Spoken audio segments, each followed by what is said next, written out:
The opinions and views expressed in the following presentation do not necessarily reflect those of GCR Progressive Internet Radio Management, staff, or our affiliates. Toto?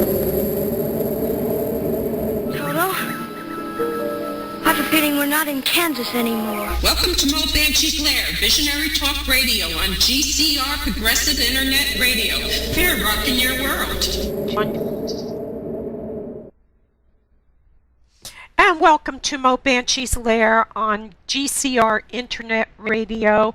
Tonight we have a self-help type of a show on how to make the best of your job searches, and I'm over the moon because we have John Fagazzie on, and John is the founder of Neighbors Helping Neighbors. It's a job search support group in New Jersey, but these tips are going to be so good for everybody because you just apply them to your state and yourself, and I think it's going to be a really helpful job, show tonight for job searching and trying to land, jobs and that.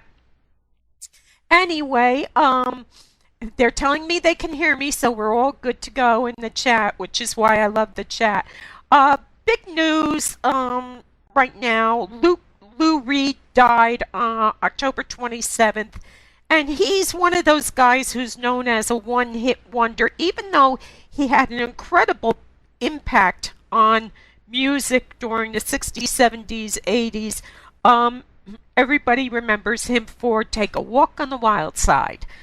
He was a bisexual guy who really pushed some envelopes when he wrote that and he recorded that. In his honor tonight, we're going to play two of his songs. One will be Take a Walk on the Wild Side, and the other is going to be Coney Island Baby. And we're also going to play Mandy Patinkin. I'll bet you half of you had no idea. Mandy Patinkin is a rather talented singer. If you saw Yentl, you figured it out that he's not Mario Lanza, but he is very talented, and he has a song a recording of Brother, Can You Spare a Dime, which is perfect for tonight's show. It's just very perfect for tonight's show. So there are music things tonight, and of course you all know how it goes with me. We have a bit of crazy butt news, and let me bring up some of it while I'm sitting here lost.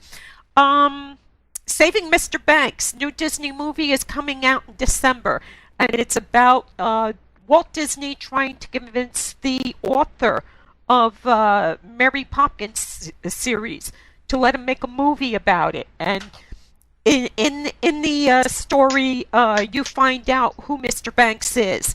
Tom Hanks stars in it. I'm sure this is going to be like a wonderful, wonderful movie.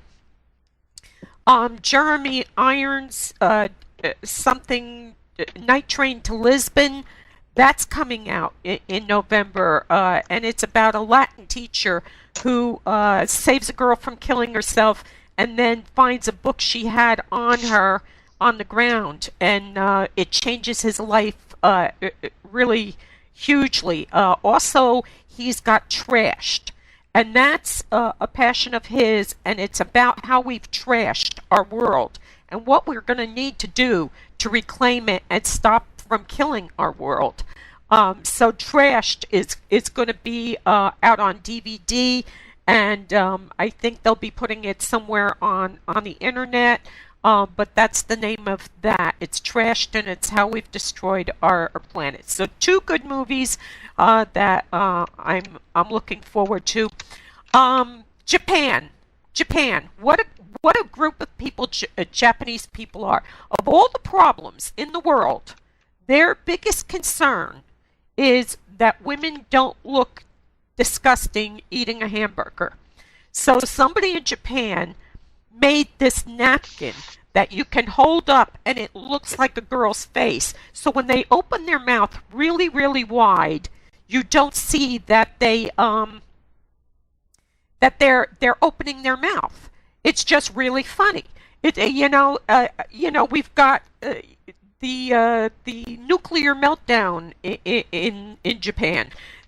We've got animal abuse. We've got garbage in the Pacific that's just floating around like its own continent, and they're worried about the young ladies not looking terrible when they eat food. So this napkin, you put it around your hamburger, hold it up to your face, and it just looks like your face. It doesn't look like a hamburger. So, who says that the Japanese are not really worried about what's going on in the world, right? George Romero, he's the godfather of the modern zombie, United of the Living Dead. That's his baby. He sat down with Andrew Burns and discussed his career in zombies, and praise God, he said something that I agree with totally. He said when they asked him to do a couple of the episodes for The Walking Dead, he says he didn't want to be any part of it. Basically, it's a soap opera with a zombie occasionally. And I agree. That's exactly what, in the comic books, it's a book. You're reading it, that kind of thing. But on the TV, it's a soap opera. It's just a weekly installment, and you watch these very dysfunctional people who are busy having... The girl and the boy are having it on, and they smell like dead skunks. And, I mean, it's just ridiculous. I don't even watch the show anymore. It was good when it started, but now it's just turning into this tangle of all kinds of personal relationships. And I personally am rooting for the zombies. Let's just kill them all. Fort Lauderdale. A Broward woman faces several charges after she allegedly called 911 to report drunk people at a bar. The problem is she was one of the people at the bar, and she just didn't like the other people being drunk there. So Mary Jaggers had to go to court Tuesday morning this morning.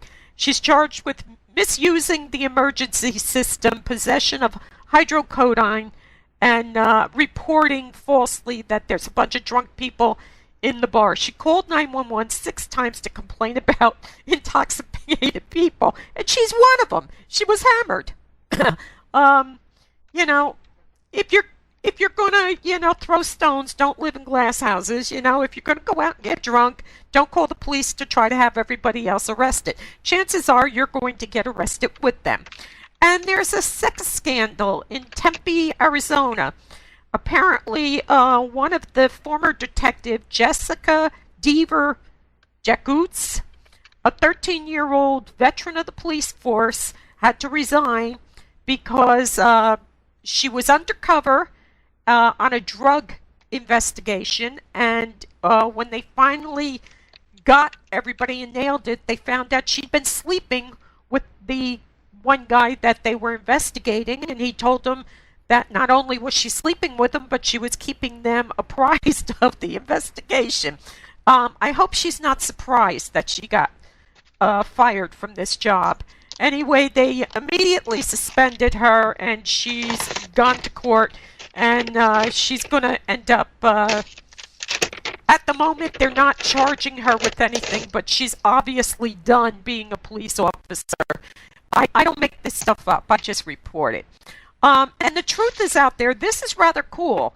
The Natural History Museum of London has now a special group investigating their X-Files, as they call them. And these are things that are brought into the museum that nobody has any idea what it is, where it came from, like the slime that was found at the Ham Wall Nature Reserve in Somerset, England. They still don't know what it is. They've been doing all kinds of tests on it. They said that, it's got all kinds of DNA in it, but they have no idea what this mucus is.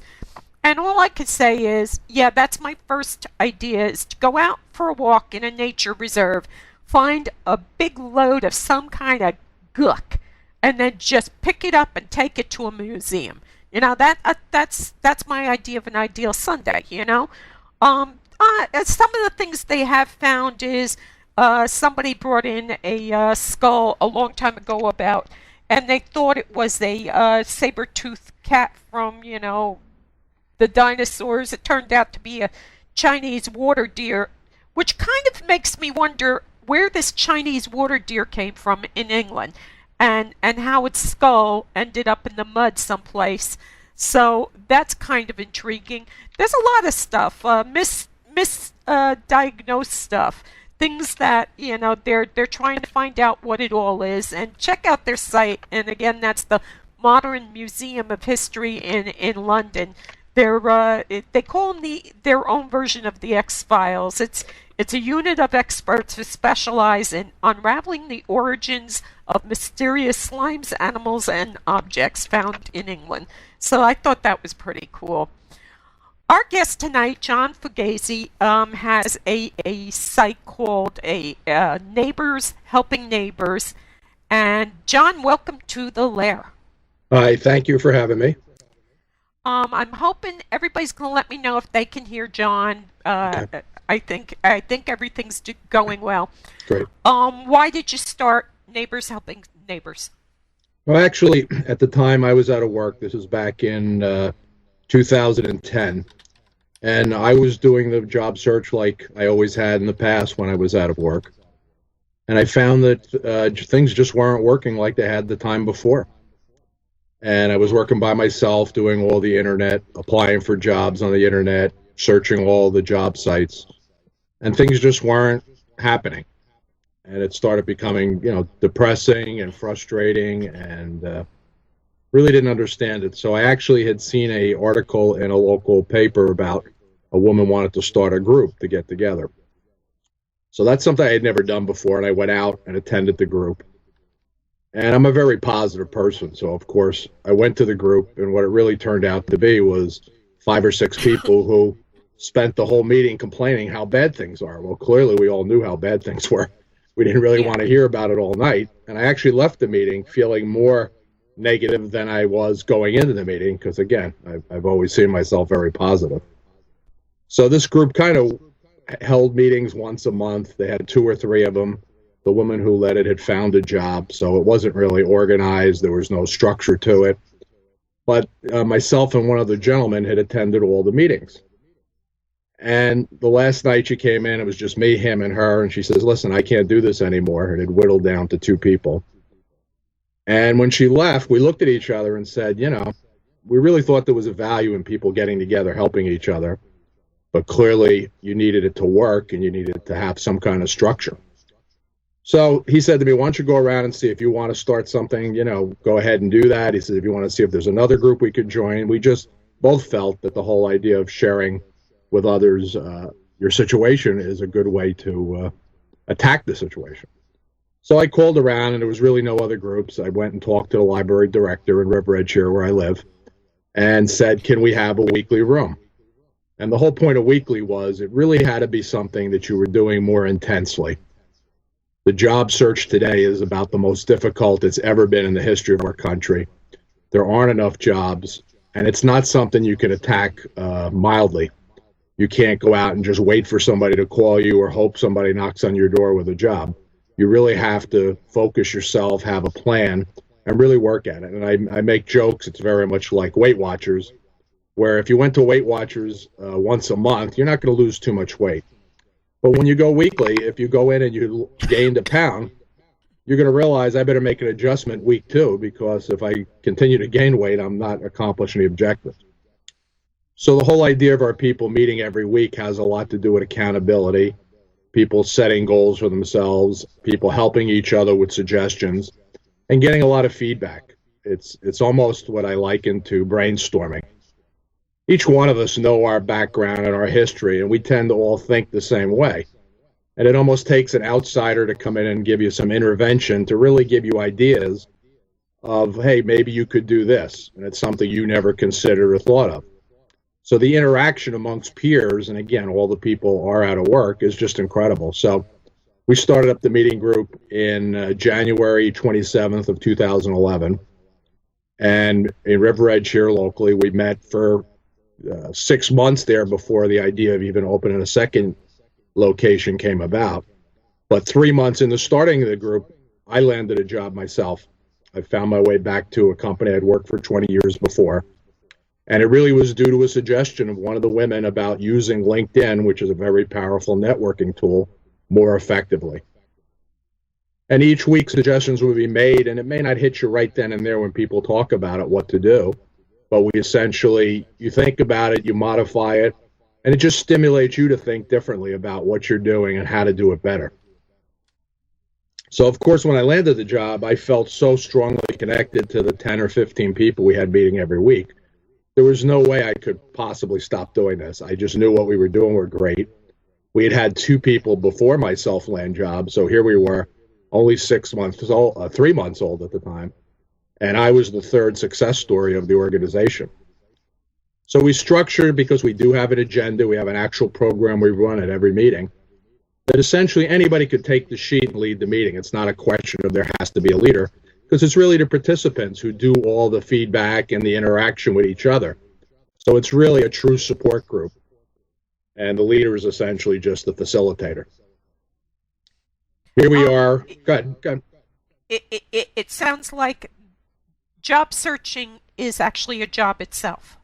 Oh, it truly is. And we tell people today, again, with the market being so difficult, you have to put in 40 hours a week between the researching of companies, the networking, trying to connect with people. Just sending resumes out through the internet is not a way to get a job today. Almost no company is going to hire somebody today that way. They want to know something about you. Usually you've been recommended by somebody. It's really about networking today. And what we feel we're doing is we're really in job search education, because all of us approached it the same way we did 5 or 10 years ago, because that's what we knew. That's how you got a job 10 years ago. The fact that things have changed, just like they have in every industry we're in, the job search industry has changed because of the economics of our country, the changes in the way companies deal with employees, and, truly the outsourcing of jobs. There's probably 10 or 15 situations that feed into why the job market isn't good. And it's none of it is due to your fault as a job seeker.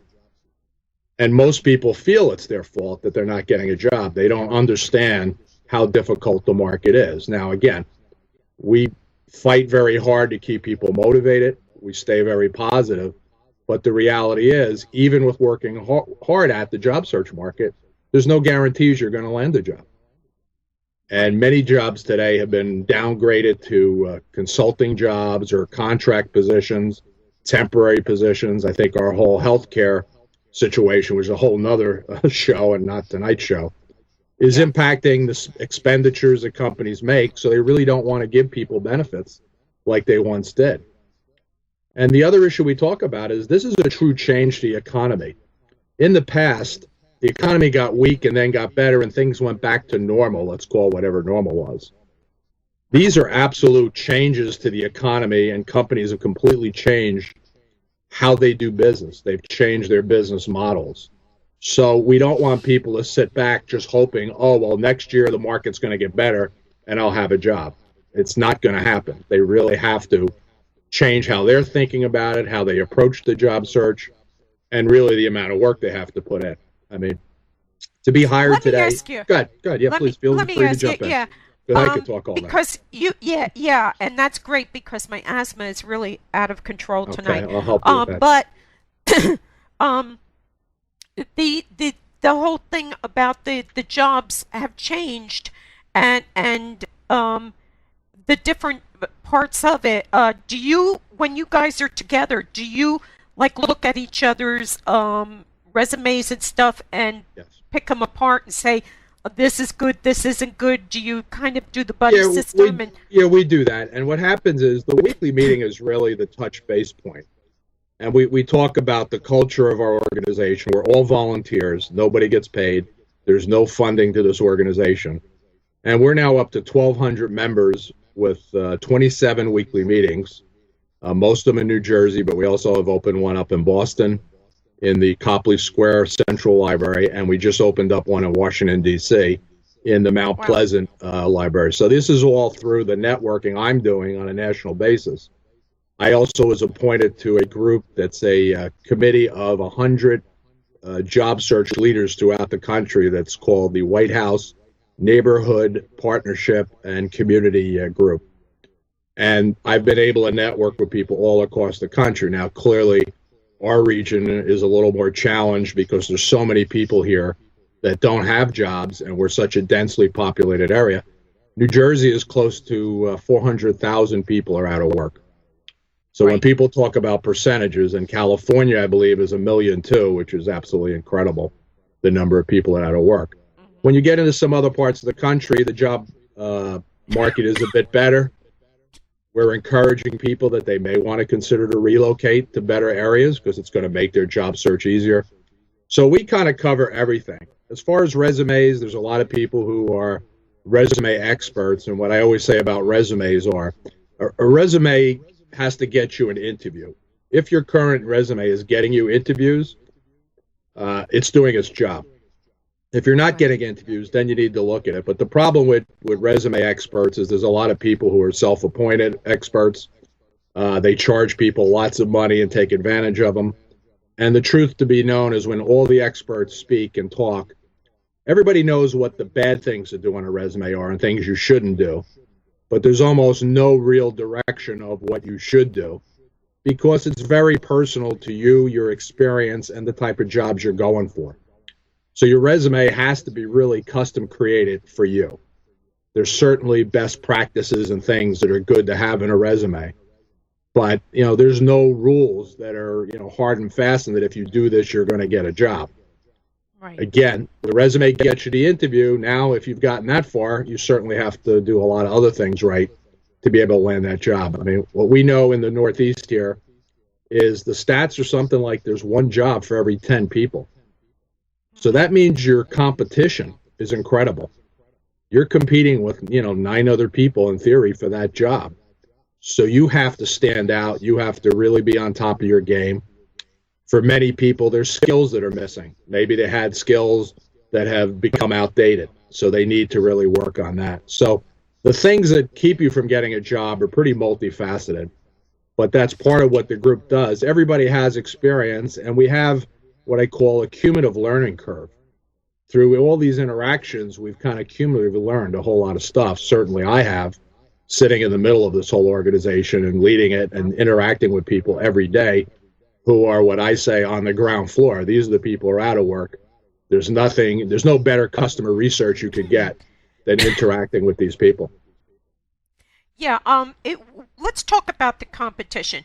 When we're talking about somebody 40, 50, 60 years old, even let's say 30. Yep. They're going up against kids that are just coming out of college or schools, and those kids are willing to take much lower entry pay than somebody who's already 45, 50 years old and has a mortgage and has a family to support who's looking for more money. So right there is a huge problem with competing against younger generations of people now in the workforce, right? It is a problem, but remember, again, the older people are challenged today, the 50 plus as we call them. But they have experience too. I'm going to tell you, there's really 3 groups of people right now. And they kind of parallel the generations that we've always talked about. Those of us, including myself, who are part of the baby boom generation. The last baby boomer turns 50 December 31st. The baby boom generation was a huge generation. It was somewhere in the neighborhood of 81 million people. And all of us who are baby boomers have competed with a large population our whole lives. We competed in school, we competed in sports, and we competed in the job market. Now, of course, as we're aging, that's going to create other issues and become problems for job getting. But let's just stay with the 3 generations that are in the workforce right now. The generation below us is Generation X. Now, this group is kind of interesting because there were 17% less of them than there were baby boomers. So these people, when they approached the job market, had 20%, 17% less competition for those jobs. So they've actually gotten promoted more easily. They've gotten their jobs more easily. And in some way, they have almost an attitude that they're better than the people that are older than them. So that's kind of one problem. But when we get down to the next generation, who is Generation Y, and these are the people who are just coming out of school over the last, coming out of college, let's say, the last 2, 3, 4 years, their population is actually larger than the baby boom population. And this is kind of the market we're after. So they're facing very much the same issues competing with themselves. Now, obviously, a company who doesn't want to spend a lot of money and would rather hire somebody new and pay them a lot less can go hire them, but these kids still are competing with a large generation, just like our baby boomers had to. So they're finding it very difficult, and I've heard multiple statistics that have been bantered around. And one of them says that 31% of college graduates are taking jobs that did not require the degree they just spent a fortune to get. Right. And in many other cases, we're hearing that only about 50% of the recent graduating classes in college are landing jobs. So when you look at those two factors, it's a real problem. And of course, they're fortunate they can go back home generally with their parents and live there. And of course, in many cases, those same parents could be our 50-plus baby boomers who are also out of work. So it's almost like the same families are getting hammered on both ends of the age scale as it relates to job market. Right. When we talk about unemployment statistics, and I've been saying this for years, that they're smoke and mirrors, because when they say, oh, the unemployment rates went down, that doesn't necessarily mean they got jobs. That means they're not getting benefits anymore.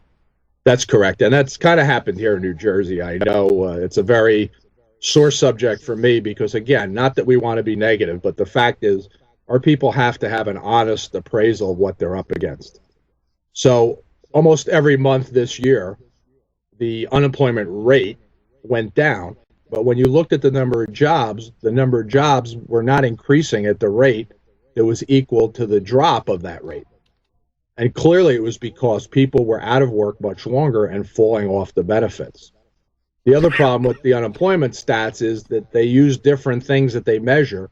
So you can't even take one set of stats and measure it against another because they're coming from different places. And what's kind of interesting right now, we're sitting in a window where because of the government shutdown in Washington, a lot of the unemployment stats are actually late. So in fact, I believe we see stats on Friday that we should have saw before the election. So all the incumbents had a bit of a breather here that whatever the situation is, nobody got to report on it before everybody went out to vote today. Yeah. And by the way, everybody, Christie is the governor again in New Jersey, which I don't think was going to surprise many people.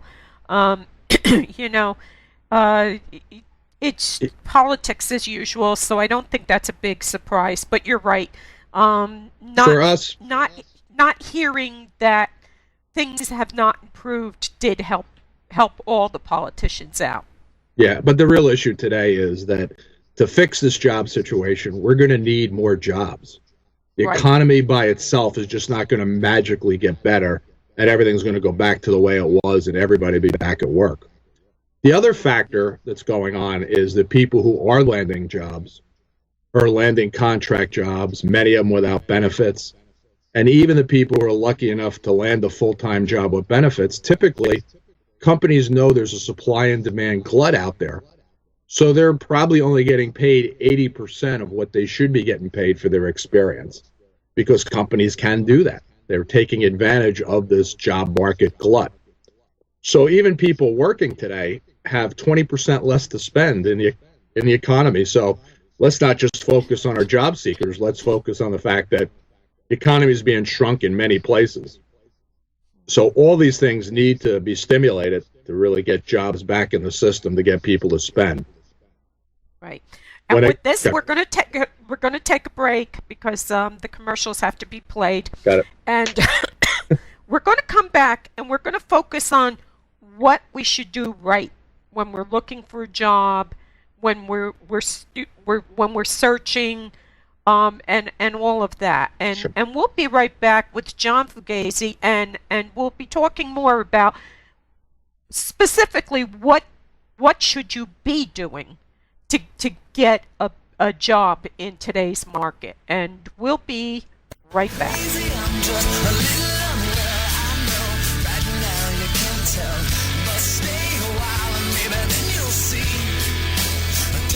Side of me, I'm if you're not crazy, just a little unwell like I am, join me on Friday nights from 7 to 10 p.m. Eastern for Schizophrenic with Blondie, right here on GameCon Radio.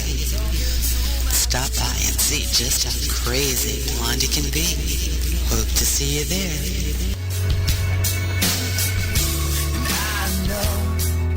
I know they've all been talking about me. I can hear them whisper, and it makes me think there must be something wrong with me.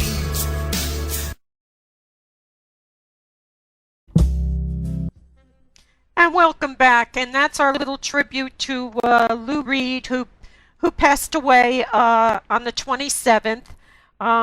Lou Reed was born in March 2nd, 1942, Brooklyn, New York.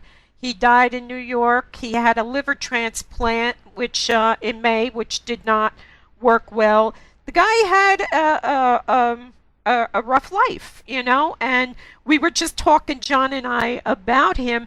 And, you know, these guys, they burned the candle on both ends, and then they built a bonfire, and they threw the candle in and said, hey, let's see what happens. And, you know, he was 71 years old, which is amazing that he made it to 71. He was a poet.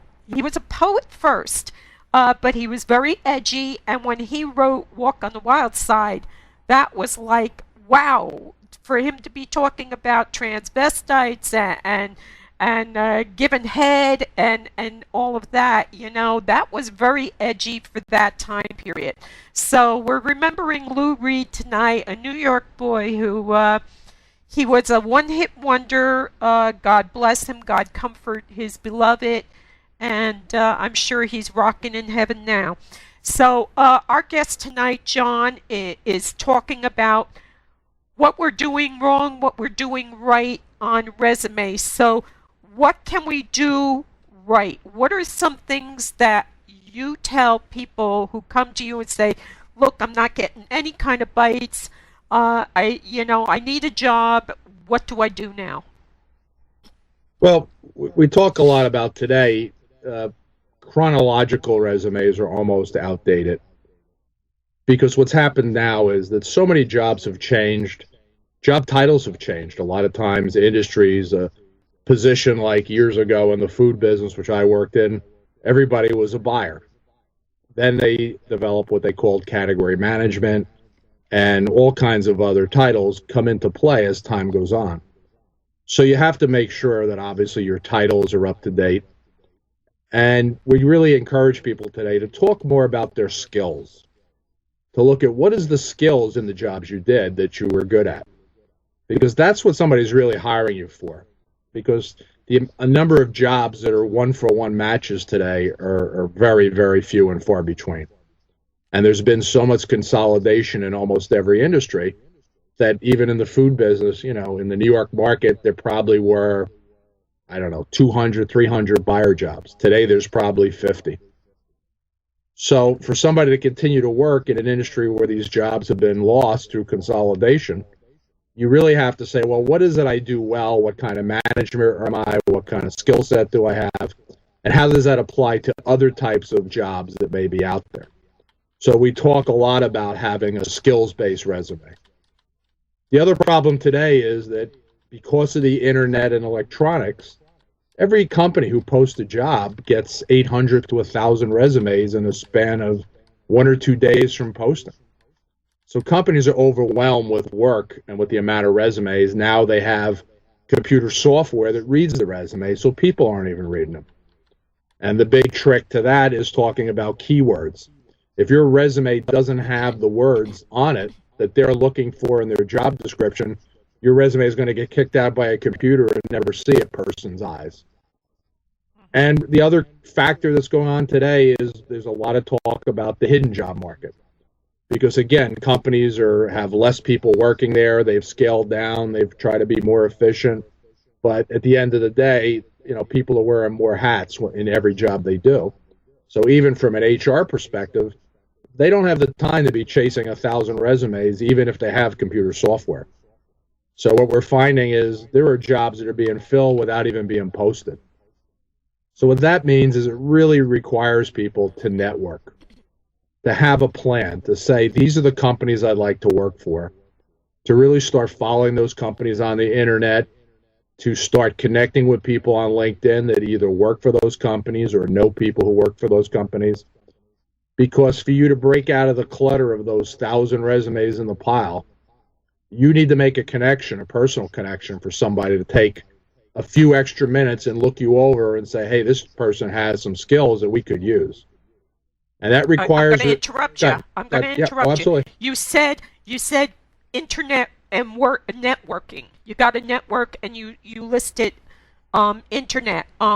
This would be a good time to say, if you've got pictures of you drunk on your arse, or looking like a slob, or chatting up the fillies or the boys and flirtatious, you want to clean all that up, because one thing I do when I get clients that call me for help and such is I check them out. I want to know what this person is, who they are that's contacting me, and I try to warn people all the time. Your bill collectors are looking you up.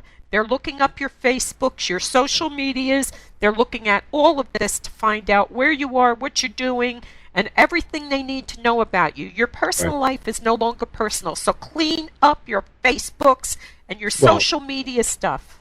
It goes beyond that. It's don't put it up at all, because even if you delete it, if somebody else took your photo and you don't know it and shared it, you can't clean that one up.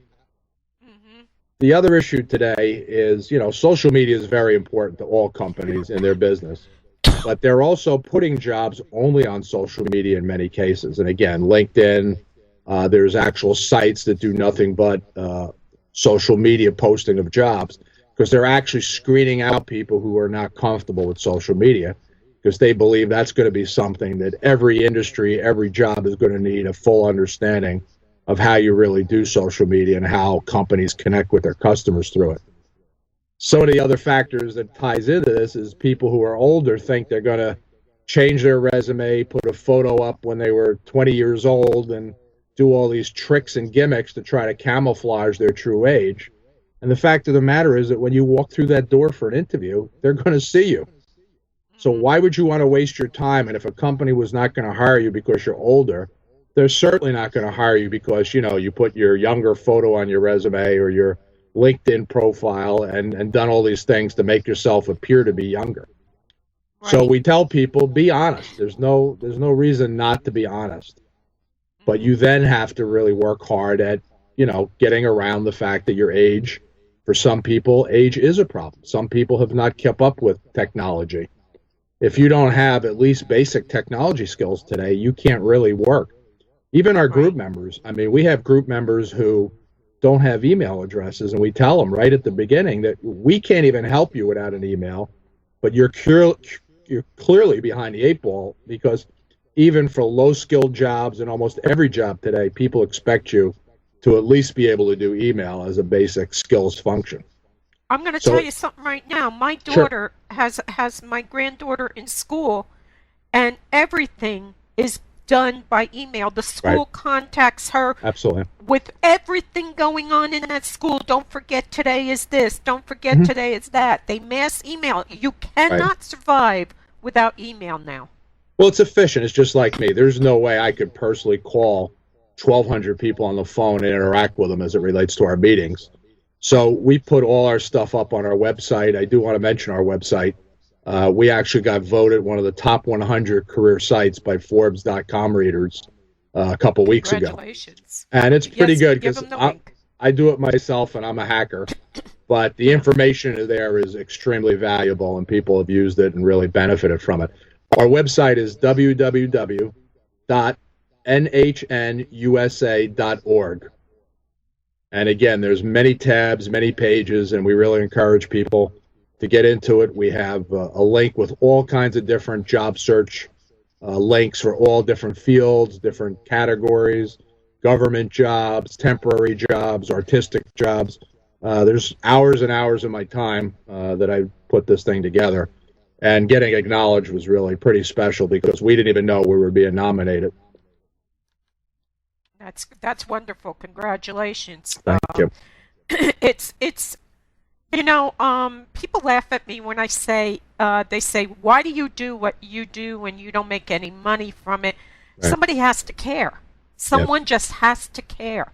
And Right. and I'm seeing people, they don't care anymore, and it's all very, I worry about myself, dog eat dog type thing, and I've Right. never been that way, and you're not that way either.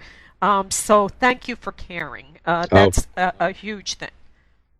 The thing today, I mean, the ideal scenario is that we can do something commercial that can help pay for us to do this kind of work. I think it's very important. I think, again, in a bad economy, donations are down at all kinds of charities. So charities that have done a lot of social needs for people are also challenged today, and that's a huge problem. Our government, we know, wants to keep cutting back what they spend to help people, and at some point, there's no safety net here. So it really depends upon volunteers to step up and do that. And I have to tell you that the reward and the great feeling of helping people is incredible. And if you help a job seeker back to work, you're not really just helping that one person. You're helping everybody in his family who's suffering from job situation. There's a lot of collateral damage from people who are long-term unemployed. I personally have been through a lot, but I don't sit around and cry about it. It's Right. all well documented with the articles that have been written.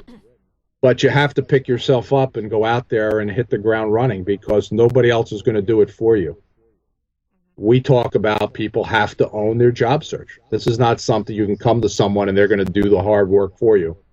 You're competing, again, with many people. It's like sports. You have to play job search in the major leagues to get a job.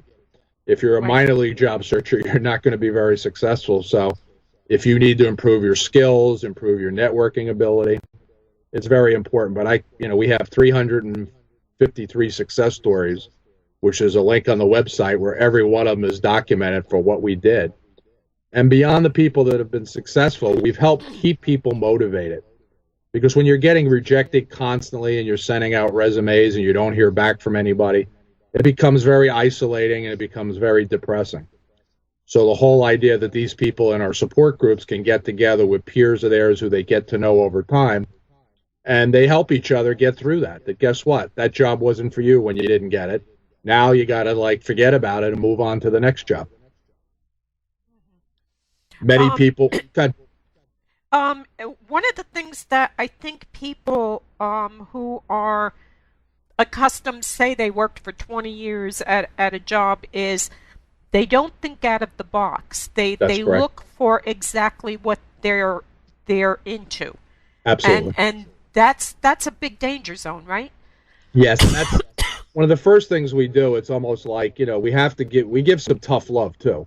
I mean, there's times we have to throw a cold bucket of water on people, not figuratively, not literally, but figuratively, that we tell many of those 20-year people, because it's sad. They've given their whole life and loyalty to one company for 20 years, and then when it's time for loyalty to come to them, it's not there anymore. And they hope, I'm just going to get a job to get me 15 years to retirement, and that may not happen. As a matter of fact, it's very possible it's not going to happen. So we have to kind of get people in a new mode of thinking that you may need a series of 1, 2, 3-year jobs. Most companies today are not hiring people on long-term commitments because those companies themselves aren't long-term committed. Years ago, a company would go into a new market and they'd give it 5 years, and if they were an innovator, they'd take advantage of being the first one in the market. Then other competition came in. The whole technology revolution has sped up everything. So now what happens is, markets develop in a year, and next thing you know, there's the next new guy a year later. There's no 5-year plans anymore for people out there. Yeah. And Yeah. most of We have the a bankers. question. Go ahead. Sure. Great. We have a question before I lose That'd it. be wonderful. Tula is in Finland, and they're going through the same thing we're going through. Yeah, it's And a global. she's asking, yes, it's a global problem right now. That's Yes. why I wanted to have this show. When I heard about you, that was my first thought. What if you're very educated and the only job you're getting is sweeping floors? Well, How does education play into this? Well, here's the problem. Here in the United States, and I don't know what's happening in Finland, if you have education, they won't give you that job to sweep the floors. it's very hard to get a job below your skill level because there's still this fear that you're going to stay for a short period of time and then move on. And it's not even that dramatic. I mean, just minor levels of experience differences can really hold people back. But what we tell people is you're better working than not working, because keeping in mind that networking is the key, that even temporary jobs, and we honestly encourage our volunteers, if they can, that rather than do nothing, be out there volunteering. Now, certainly don't be volunteering 40 hours a week and not be doing your job search. That's not going to help your situation. But by volunteering, you have an opportunity to meet other people. You can put that on your resume. Just because you didn't get paid doesn't mean you're not performing an important function. Right. And you might be able to do something you never did before. You might get to do PR where you never did PR for a volunteer organization. And if you're good at it, it becomes a positive that can be added to your resume that you didn't have before. But most importantly, you're going to network with people. Well, we just, we're a year anniversary out of Sandy, and I encouraged all our people. We have 5 meeting groups down in the Monmouth area, and that area was hammered and devastated during the storm. Yes, we're here. Yes, I know, and we encouraged our people to get out there, and there was actually some short-sighted people who challenged me and said, "Well, why would we want to volunteer?" And I'm saying, "Are you kidding me? You could be at a food table giving out food, and the man next to you is the chairman of some major corporation. Right. And the fact that you're there helping is a character endorsement." We talk about that even with our group. We have volunteer leaders who help lead our groups at each level. And the fact that you're out of work and you're still taking your time, certainly you're doing it to help yourself, but you're also doing it to help other people. That is a pure volunteer situation. And it's really something, again, on your resume that's a credential of your character that I don't think you can get any other way. There's very few measurements of people's character that you're going to get from working at a company or working, in a government office somewhere. So certainly volunteering is very important, and the networking that can come from it is amazing. Yeah, let's just the idea, because Tula's first language is not English, is that you're going to volunteer at places, and maybe all the people who are doing well will volunteer, like bank people and that. So you volunteer, you volunteer there, and then somebody's talking and says, "Gee, I need a new person for this," and they say, "You know what? I met this person volunteering, and I think that they're really capable. They seem to handle themselves well. They, they were sober. They, and they're talking you up, and maybe you can get a job through that person." Talking about not getting jobs that are less, when Jersey Central Power and Light went out, and I'm talking 30 years ago maybe, or 25 years ago. Anyway, Teddy had to go out on the picket line. He did not vote for it, but the company, they went on strike. And he started going around to all the places around here looking for part-time work, because when you're on strike, you don't get paid. Correct. And everybody said the same thing to him. They said, "Why would we hire you? As soon as the strike's over, you're going to leave." Right. So that was a big, huge problem then. Thank God my daughter was waitressing, and she was holding everything together because she was the one bringing home the money, Yeah. So that's kind of like a double-edged sword. But right now in today's economy, there are people who have Princeton degrees, and they're slinging hamburgers in Wendy's because they've got to pay the bills. So, not getting a job equal to your education, you can't be so picky. Correct. Yeah. No, I agree with that. And the other issue too is that you're better being, again, out there.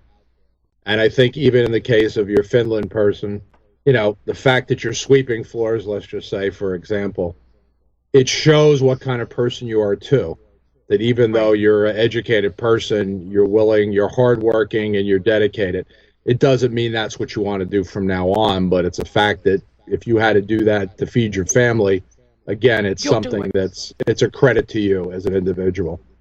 Yeah, you'll do it. You're not too proud to take anything to make sure you accomplish your goals. But the problem is really more that companies won't even give people that opportunity today, and that's kind of sad. Yeah, that's another huge hurdle. In the old days, you used to go into a place and say, I'm looking for a job, and they'd hand you a job application, and you hand it back, and that's not how it's done anymore. It's very hard to even get your foot in the door with an application or a resume, right? Yeah, and think about this. I've talked about this before, because everybody knows there's not enough jobs to go around. So now here I'm working in a company, and I don't really want to mention who they are. People can figure that out by reading my stuff. But if there's a job to be filled, they're going to want to give it to somebody they know. They're not going to hire a stranger. So if it's somebody's daughter, somebody's cousin, somebody's friend, somebody that they worked before, so just the hiring manager would have a list of people that he'd like to give it to. He may want to hire somebody he worked with before because he wants to be able to trust that person isn't going to cause him problems for him to keep his job. Because even though it's bad for the job seekers, the people who have jobs right now are probably doing double duty because most companies have cut back and put more work on everybody. And they know there's no loyalty to them either, so any given day they could be let go. So there's a huge paranoia of people even who have jobs that they want to keep them. And they'll do several different things. One, they may hire down. They may not want anybody that's too smart or capable coming into a job to challenge them. But they're also going to look to fill the position with somebody they know, somebody they trust. Their boss may want to fill it with somebody he knows. Now, if your boss came to you and said, hi, my cousin so-and-so is going to get this job, you're going to tell him, no, he's not. I'm going to hire somebody else. And it can even go beyond that to customer relationships. For some types of companies, hiring an executive of a company who buys from that company or who does business with that company could be a way to ingratiate yourself. Now, it has other pitfalls to doing that. So when you really get down to it, people who have a job to hire have like a currency. It's a currency they're going to put into play. So obviously, if you don't know anybody and you're going to walk in the door, fill out an application or send an email to that company, you have no shot at getting that job. I talked to an expert. So what do you do? So what do you do? You have to network. You have to meet people. And what it really comes down to, it's not who you know. It's who you know that you can connect to me. So first I have to meet you, and you have to say, hey, John's a pretty smart guy. Because many people are not going to recommend people just for fun. Their reputation comes into play here.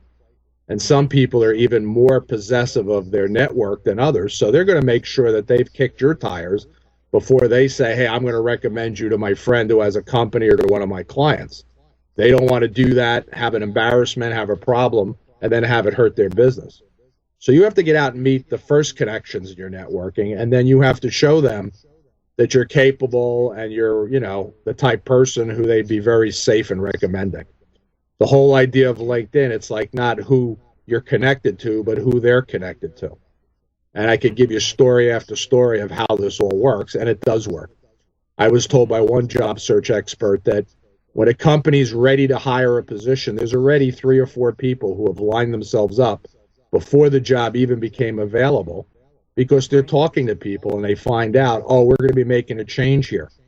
So they're getting themselves known and getting themselves positioned for that position before it's even posted. So they clearly have a leg up on getting that job. And of course, they obviously know somebody. We used to always talk about it's not what you know, it's who you know.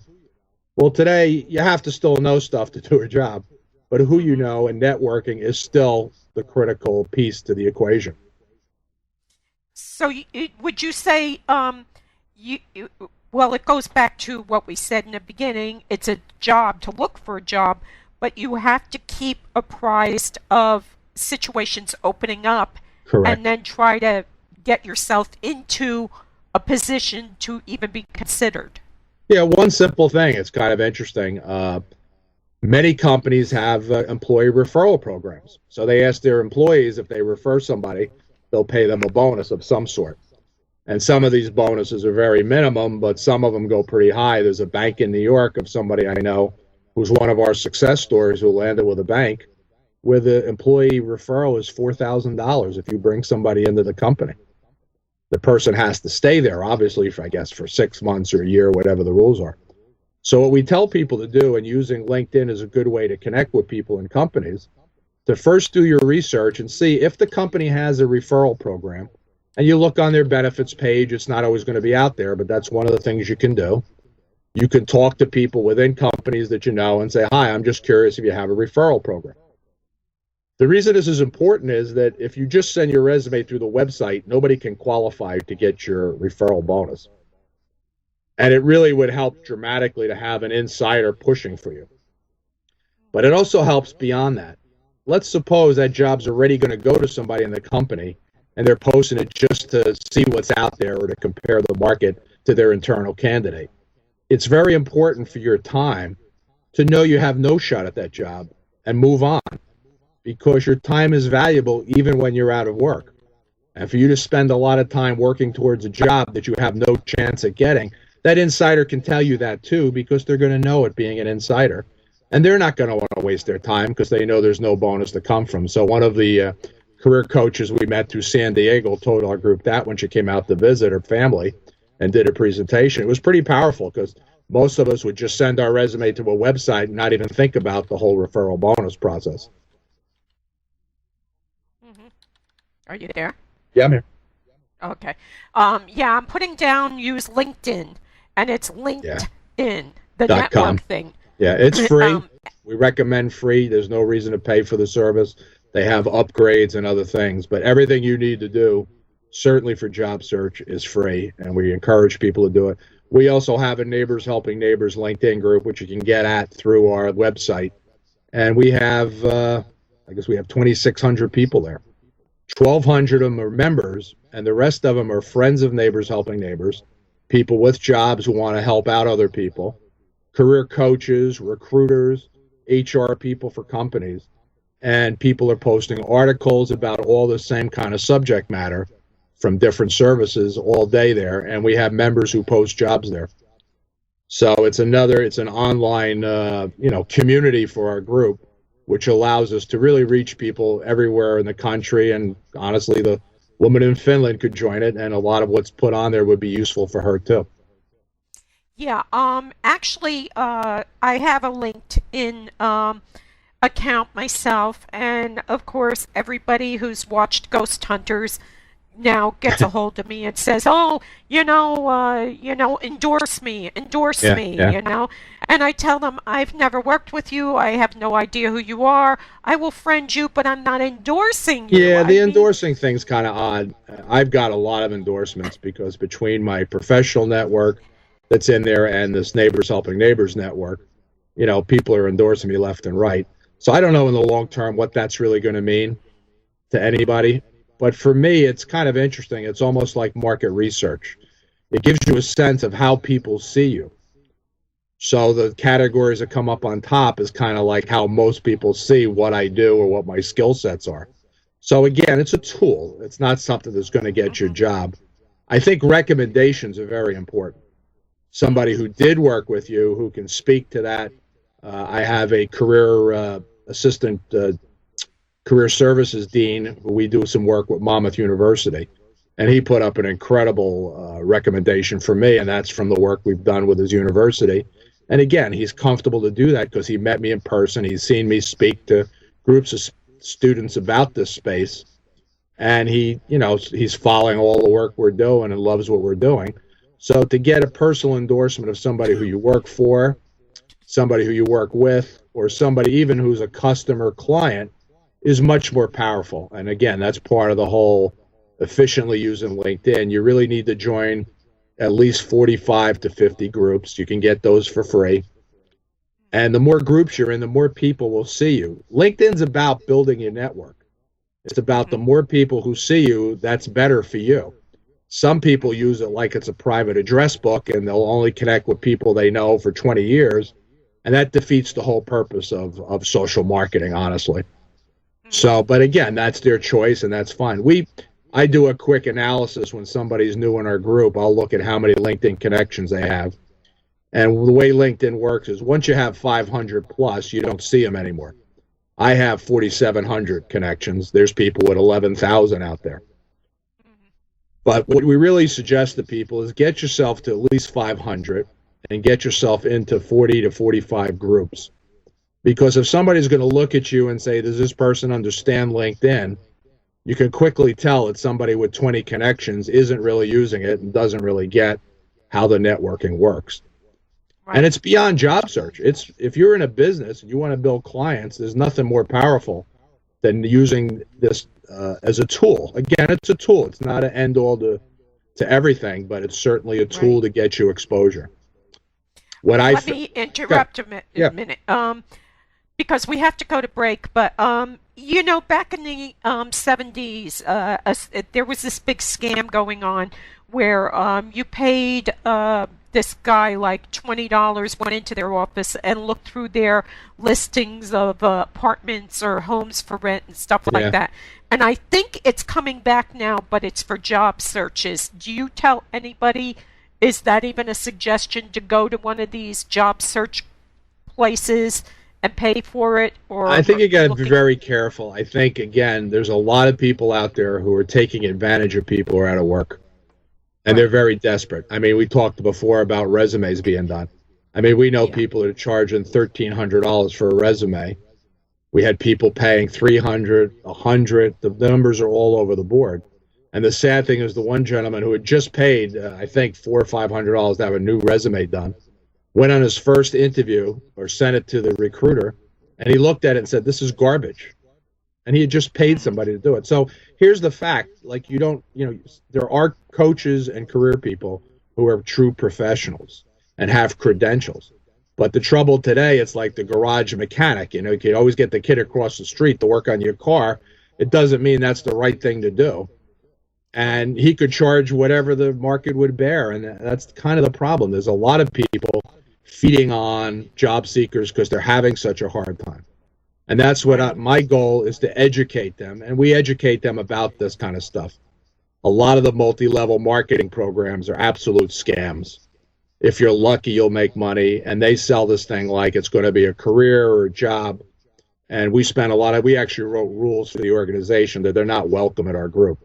They're not bringing jobs. They're bringing a Ponzi scheme.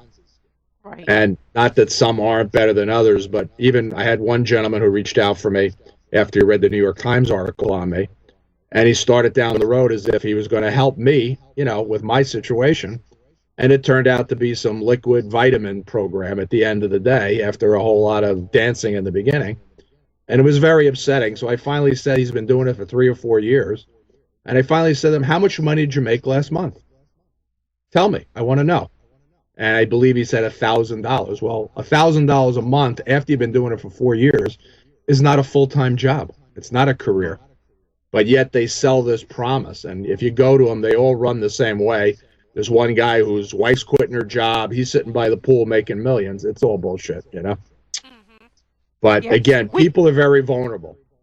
Yes, and that's the really sad part of all of this. And the tighter things get, the worse it's getting. And we're going to talk about that when we come back. We need to go to break. And when we come back, if anybody wants to call in, the number is 732-707-7709. If you have a specific question, you can ask there or come into the chat room at GCR Internet Radio, GCRInternetradio.com. There's a chat room. You can post the question there. Again, it's 732-707-7709. But wait until we get back if you're going to try to call. And we'll be right back. There's no place like home. There's no place like home. There's no place like home. There's no place like home. There's no place.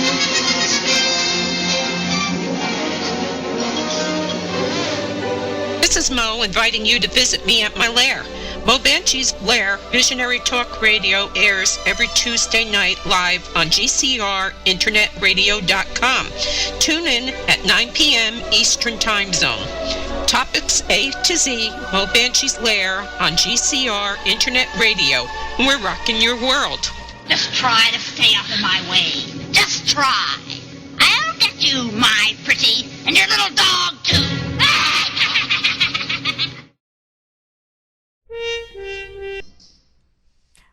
That was Mandy Patinkin, and he was singing Brother, Can You Spare a Dime, or Buddy, Can You Spare a Dime, as it's known. I happen to think it's one of the best renditions ever made of that song, but it's getting dangerously like that. That was from the Great Depression, that song, and now we're in a depression as far as I'm concerned.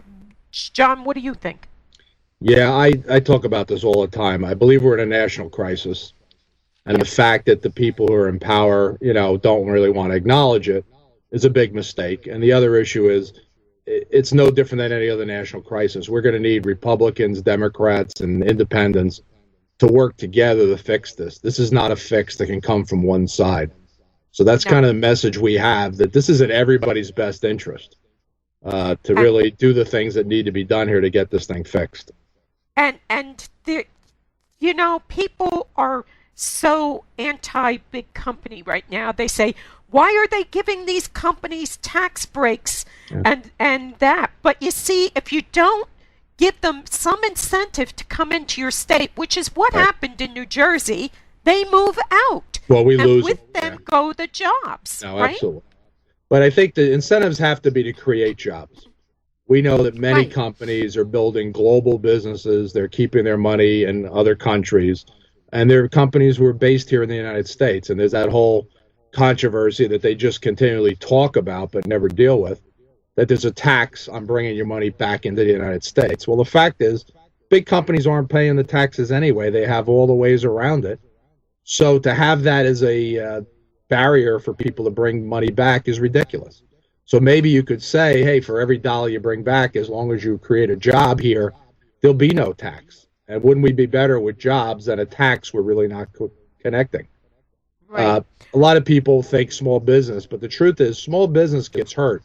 When Hertz moved out of, it's moving out of Park Ridge, New Jersey, and we're losing 500 jobs down to Florida. Florida paid $19 million to get Hertz to move to Florida, and they're going to build them a fancy new headquarters. It's kind of hard to imagine that money, that a fancy new headquarters is a priority in today's day and age. And of course, I lived in Florida, so I know the school system down there are terrible. Right. So at the end of the day, you're not doing the employees any service taking them to Florida. Yeah, they'll have great weather. They'll all have, great tans, probably skin cancer, but their kids are not going to be kept up with the national market. But here's the story. The story is those 500 people who leave Park Ridge, New Jersey are going to hurt the housing market. It's going to hurt the cleaners. It's going to hurt the restaurants, the delis, the lunch places that those people ate at. So small business isn't really in a position to add jobs to solve the economic problem right now.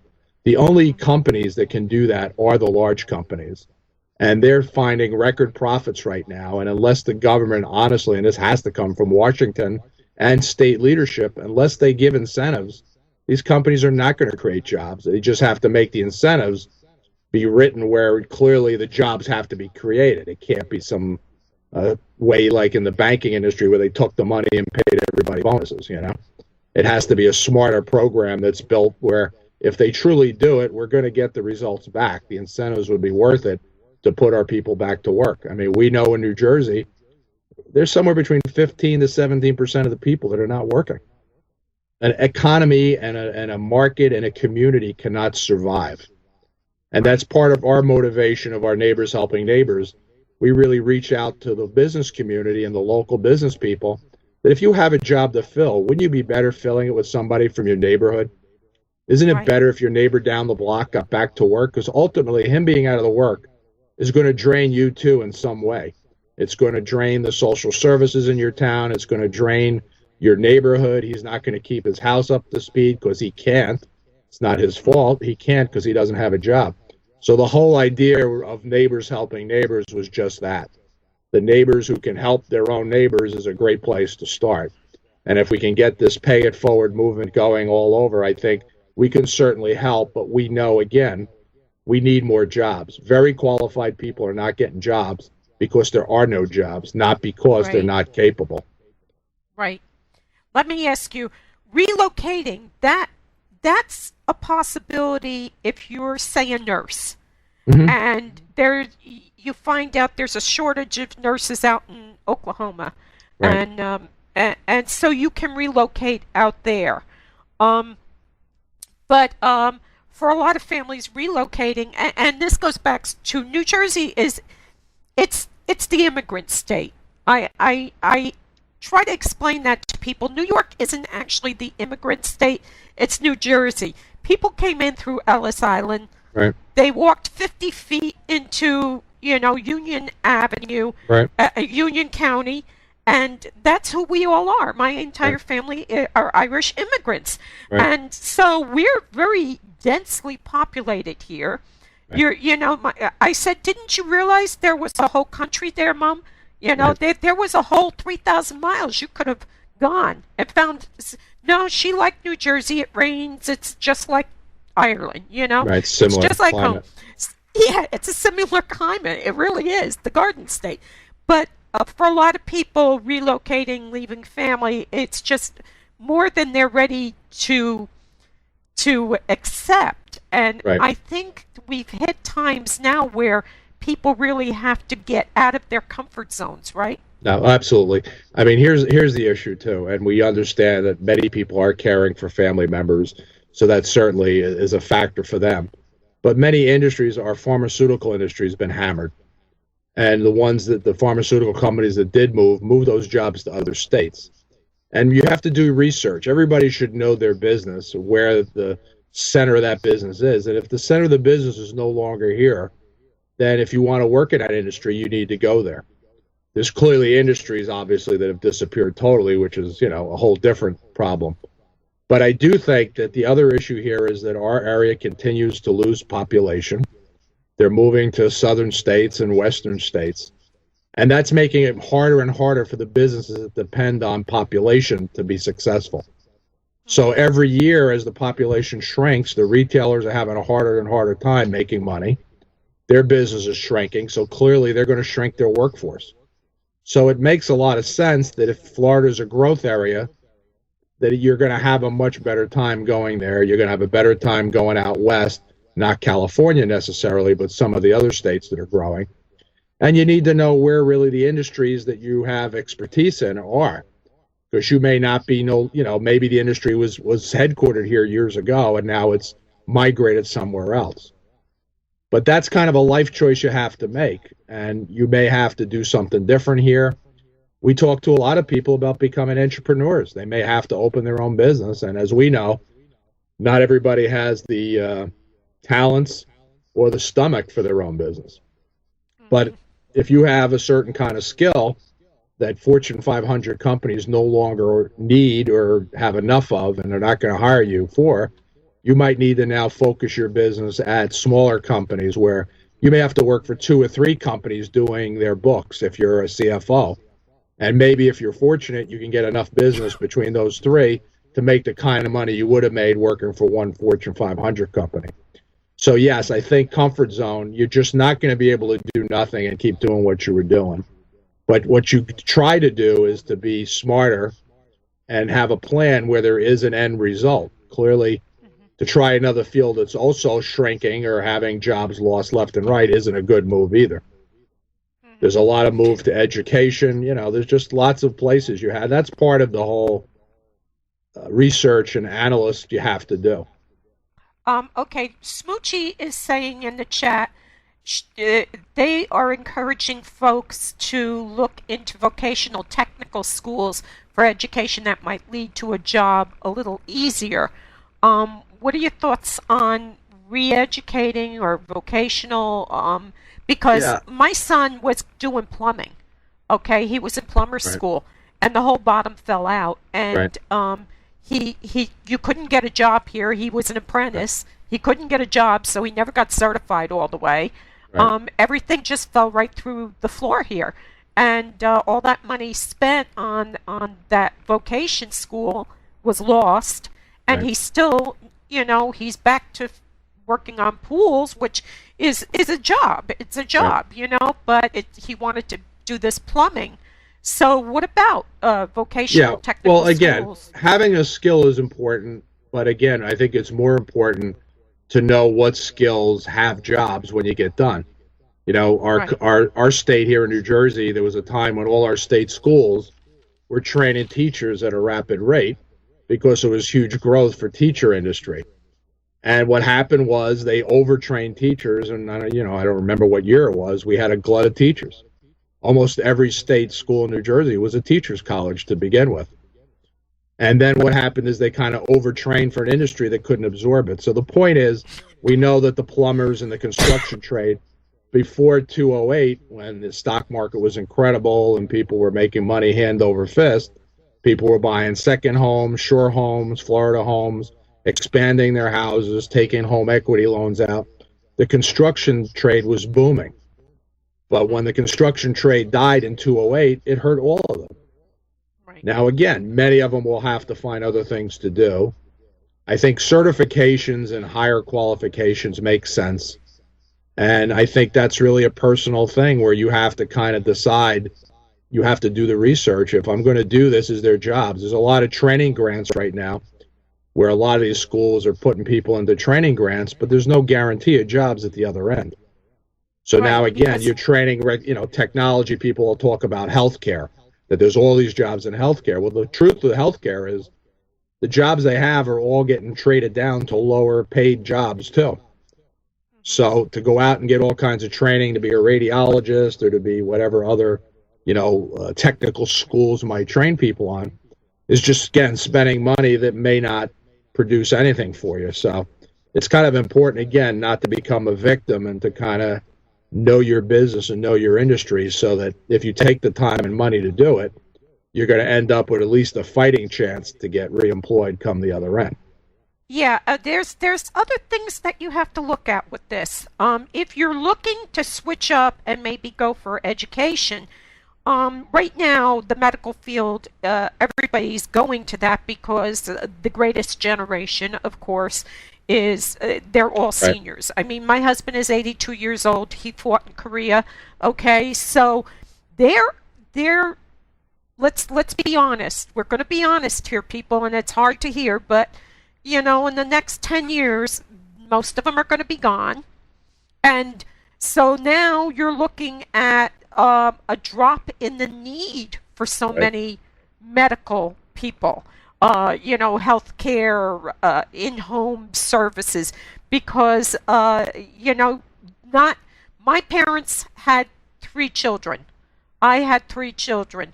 My grandparents had 6 children. So the reality is that this next generation going up, there aren't as many of us that are going to be there as there are now in the healthcare systems. So right there, people working in the healthcare system now that are working, they're pretty well situated. So there's not going to be a lot of jobs opening up over the next 10, 15 years in those. So you have to be mindful of, is there going to be a need for what you're doing, for what you're pursuing, right? Yeah, absolutely.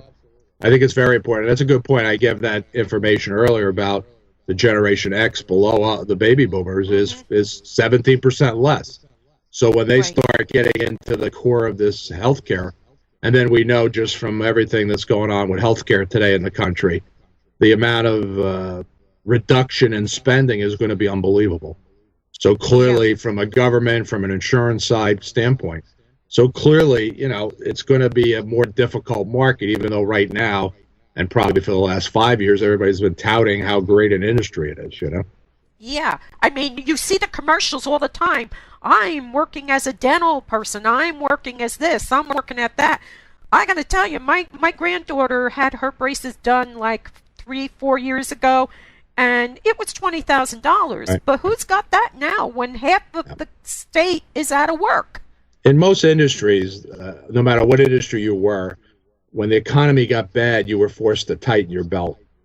Right. And of course, healthcare, I don't believe, did that. If anything, they probably gone in the other direction. And then the whole educational system, the whole idea of colleges, what they cost, if they're putting your student through school $40,000 a year, and at the end of 4 years, they're not really equipped to go get a job, or there's no jobs to match the skills they just learned, there's a real issue here. Like, there's some accountability that has to come. I think we're starting to hear this out of Washington, that, you know, colleges have kind of continued to raise their fees pretty unabated through a bad economy. Part of what I want to try to do is get more involved with colleges. We have a program at Montclair State where we're bringing outside speakers in to speak to the college students, knowing that they're going to have a hard time with jobs. And I would love to do some work in really retraining a lot of the career services people, because, again, just like my members, many of the people who work in this field are outdated and are talking about what you did for a job 10, 15 years ago. And if that's what they're teaching students today, they're not really equipping those students properly. I look at LinkedIn. I look at their LinkedIn profiles. Let me just interject there. Sure. College students are being told now to start wooing job placement in their freshman year. Right. No more of this. And I met today a young man here in Old Bridge, New Jersey, because I voted today, and he graduated in May. He graduated in May, and he has not been able to find any work, but he just started sending out resumes and such since he's out of school. But tonight, as I was researching last-minute stuff, one of the biggest mistakes is college students waiting till they graduate to woo companies to take them. Right. They should be doing this when they first start freshmen, or even in high school. When I was in high school, I already had a job with Revlon waiting for me when I graduated. But the other thing today, college students need to do internships and work in their summer jobs. If they can get into companies with their fields, you know, where they're getting some experience that could be valuable on that resume. I think, again, they have to keep in mind they're competing with all the other college students. If all the other college students went off on vacation every summer and didn't work, they could be the student who stands out if they actually got to work in the field, let's say, even if it's an internship and it's free, or even volunteering. If they get to do work in the field of choice that they want to go for, I think companies look more highly on college students who have shown responsibility the whole time versus the ones that, you know, kind of had a 4-year party and then have a degree and now say, okay, now I'm going to start looking for work. I think many college students are totally clueless as to how difficult the market is. And I think even in technology, you know, we always think that the people who are out of touch in technology are the older people. But there's many technology skills that college students don't have. And, you know, you may know some technology. It doesn't mean you know all of it. So understanding what technology is important for the industry or job that you're going to do is very critical. And if you didn't get it in college, you're going to need to learn it to be able to be attractive to that employer. And you're going to need to be able to adapt to something similar but different. And again, it goes back to that comfort zone. You're going to have, and I know it sucks to the high heavens. God Almighty screams it in Zion, but nobody likes jobs that suck, that, you know, you're working under a total dweeb, but it's a job. You need to eat, you need to pay your bills, and that's just the way life is. So sometimes you just got to suck it up, and even though the guy above you might be a total moron, you need to smile and just swallow it, because you got to protect yourself and your family, and that starts by being able to provide for them and to provide for yourself, even if you don't have a family. You know, and that just sometimes means you got to learn to suck up. You got to learn to deal. You've got to learn to think outside your box and move outside your comfort zone. And you know, that's just the way it is. I think that there's been a lot of trouble with jobs here because you do get the girls and the boys who just skim through high school and think, well, I'll just get a job. And those jobs now that I see, when I was a child, and God, I am dating myself here, but after school, during the summer, once it started March, you went and worked on the local farmer's farm. and you helped them and you got paid by them. Those jobs now are all being done by illegal immigrants who come in. They work for the day for $100 a day. Our own children aren't willing to work at these menial jobs. You've got a lot of people who work one day at Wendy's and say, customers are so rude and I don't want to work that job. It's a job. Yeah. It's a job. It's not perfect, but it's a goddamn job. Working for that bad boss is a skill, believe it or not, because you're probably going to have several bad bosses in your career. Nobody's going to be that fortunate to have great bosses their whole career. And we had a career session last night with this Absolute Abby, and she flat out said, believe it or not, that's one of the benefits of an experienced person, that you've learned how to deal with those type of situations. And you didn't just freak out or walk out the door. You cope with it. You learned how to adjust to it, and you worked around it. And even employers know that everybody they have working for them aren't great bosses either. So in a way, learning how to work in a bad situation is an actual acquired skill that could be valuable for you later down the road. Yeah. We have to go to break again. This show is really moving fast. Yeah. This is the last break for the last thing. And it's going to be Lou Reed, Coney Island Baby. And we're playing Lou Reed because he passed away on the 27th. He was a one-hit wonder, but he was a poet and a real character. And we wanted to remember him. So we're going to go to it.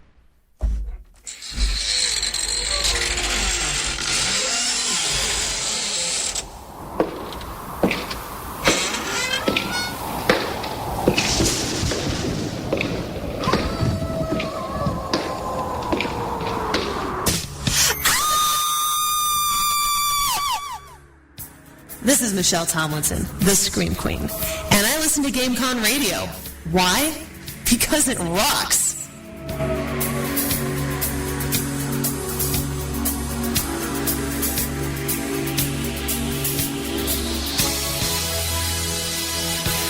Coney Island Baby. And we have like 20 minutes left of the show, and we do have another question coming from Finland.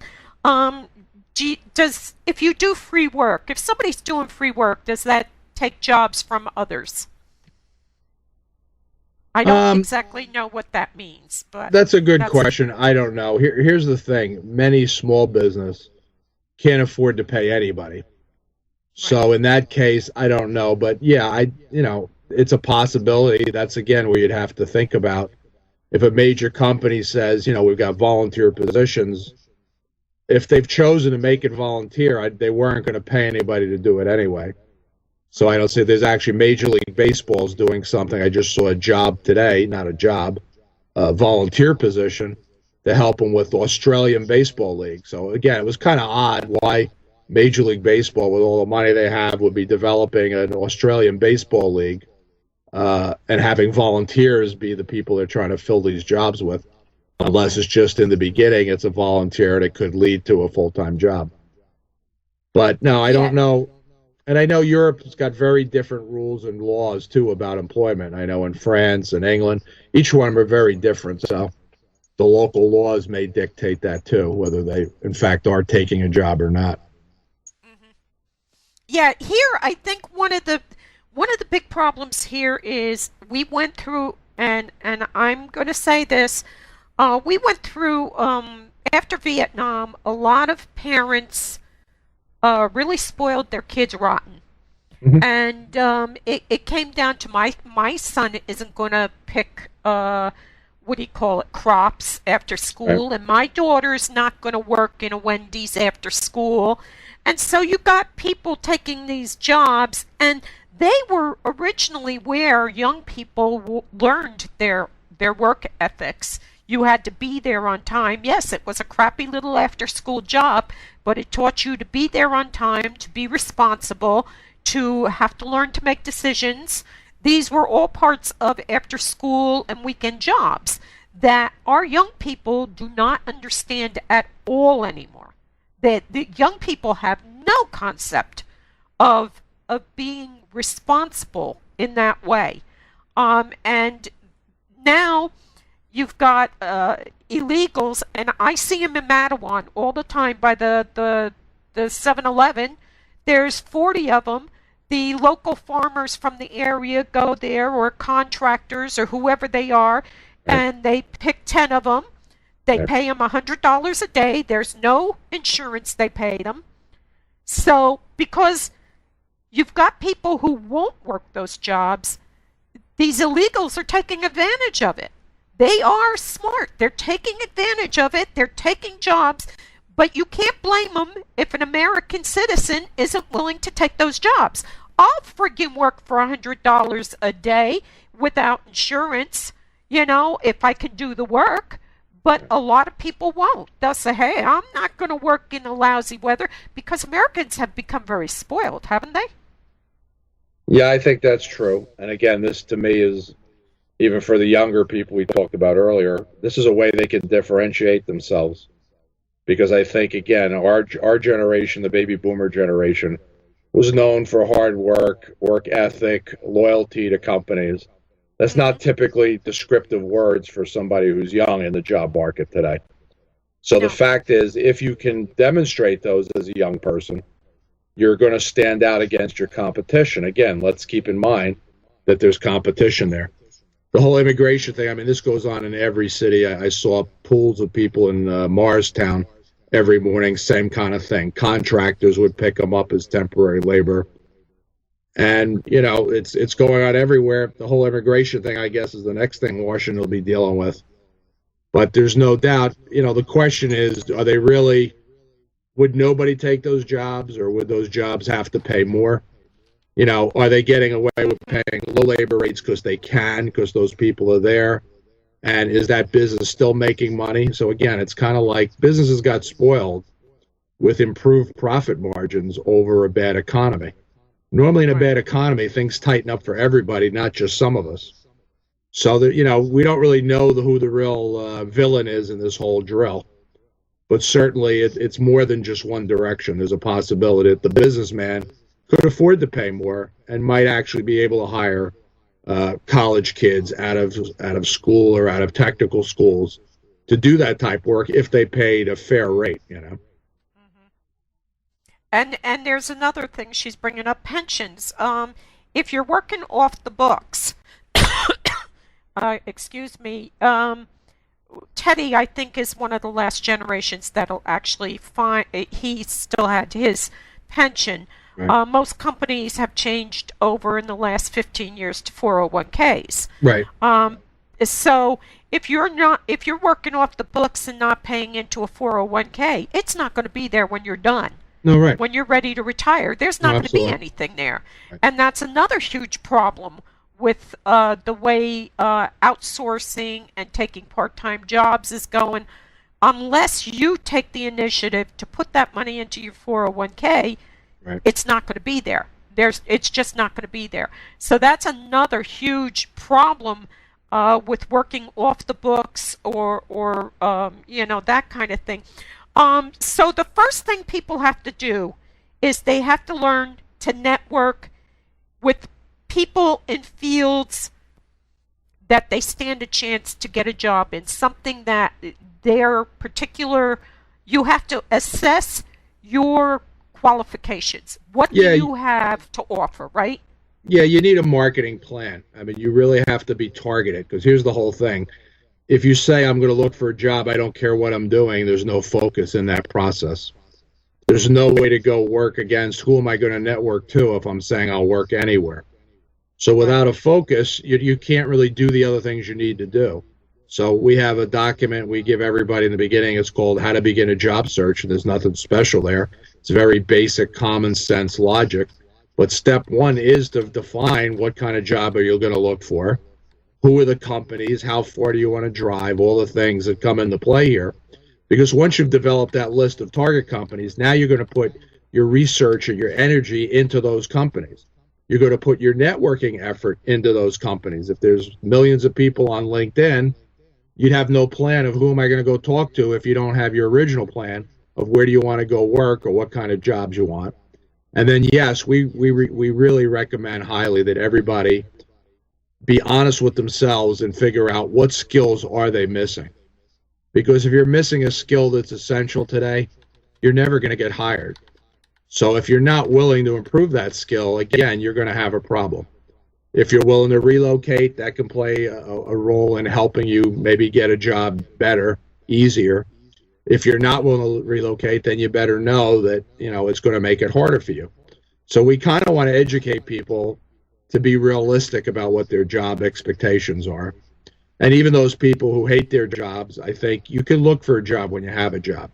So we tell people, take the job just to get on the books. Having a job is better than having a gap in your resume and being what they call long-term unemployment. There's some employers who, if they see you've been out of work for a year or 2 years, won't even talk to you.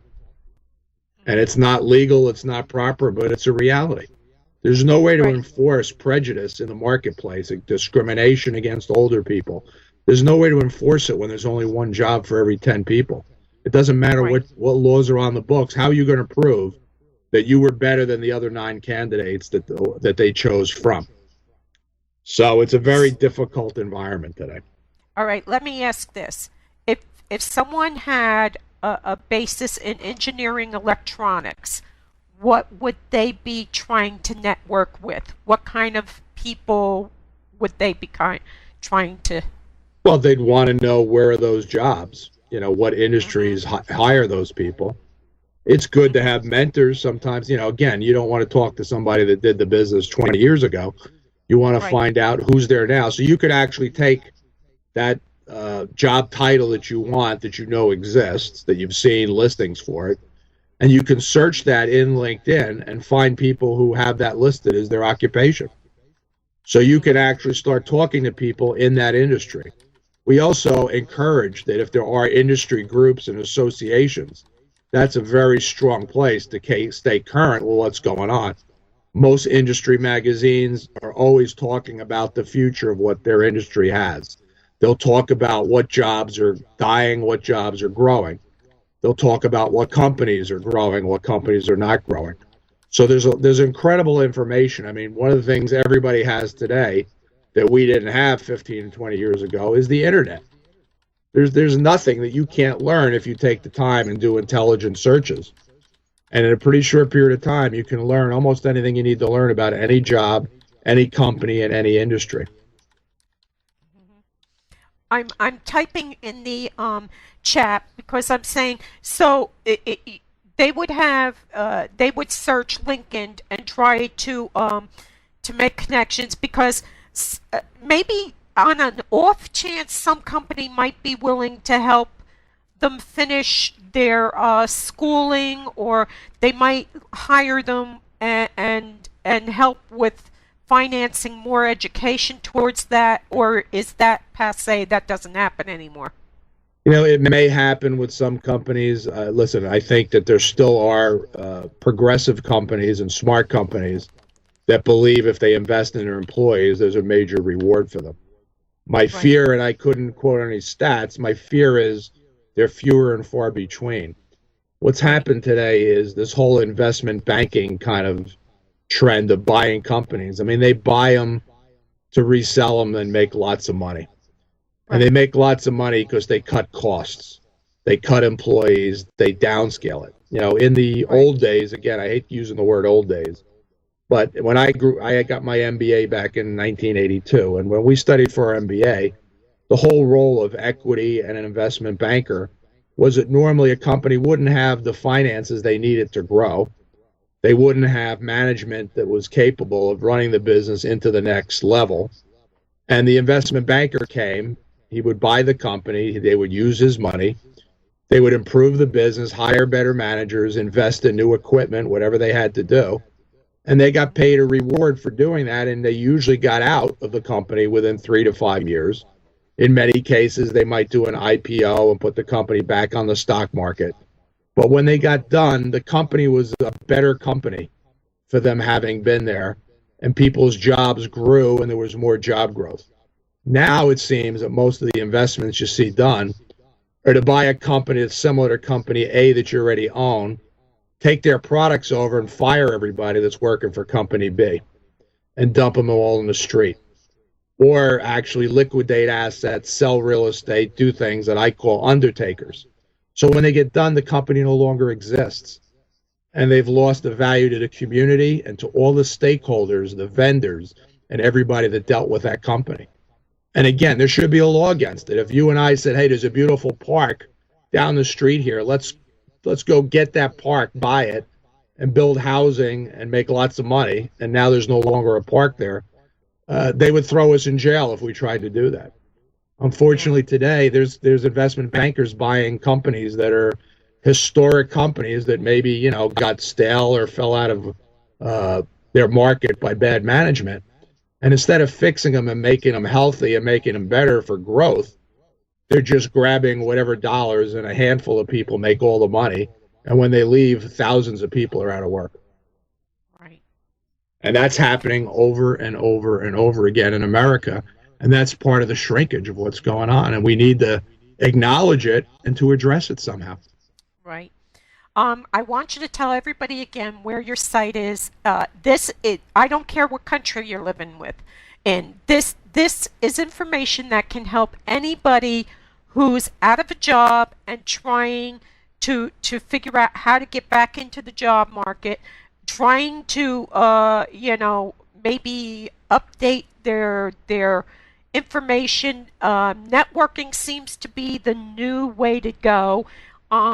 So tell them where they can find your site again.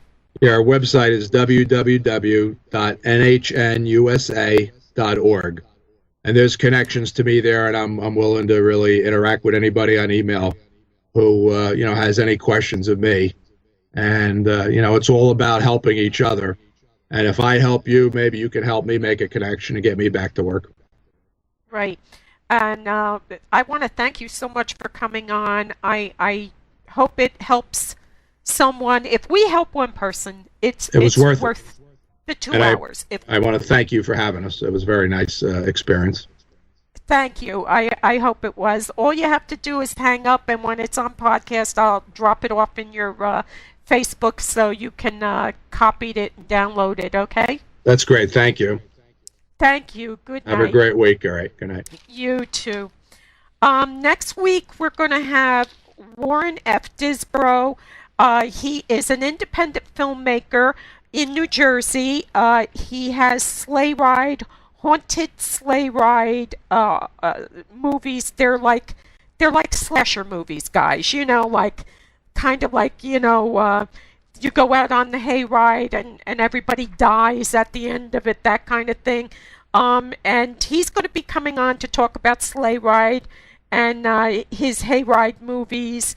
And then a good friend of ours, Carolyn Quinn, who is the author of Mama Rose's Turn, the mother of Gypsy Rose Lee, is coming back on the 19th. And then we're going to have our Thanksgiving show on the 26th. And Ansel Hollingsworth, director of Dr. Mabuse, is coming on December 3rd. And then our favorite psychic, Sherilyn, is coming back on the 10th of December. So we are rocking. We've got a full slate on going on. I hope everybody has a good week. I hope that you visit John's site. Let me just say it again once more. Neighbors, www.neighbors-helpingneighbors-.com. That's it. And if you look for John Fuggazi on Facebook, or Neighbors-Helping Neighbors on my Facebook, you can connect to him from there because he's a friend on my Facebook, and I have Neighbors Helping Neighbors liked on my Facebook, and there's just so much information that maybe can help you or a loved one find a job. And with that, I'm going to say God bless you all. I love you all, and God bless you. I hope everybody can, get jobs, and I hope things turn around for 2004. Where over the rainbow birds fly. Birds fly over the rainbow, wild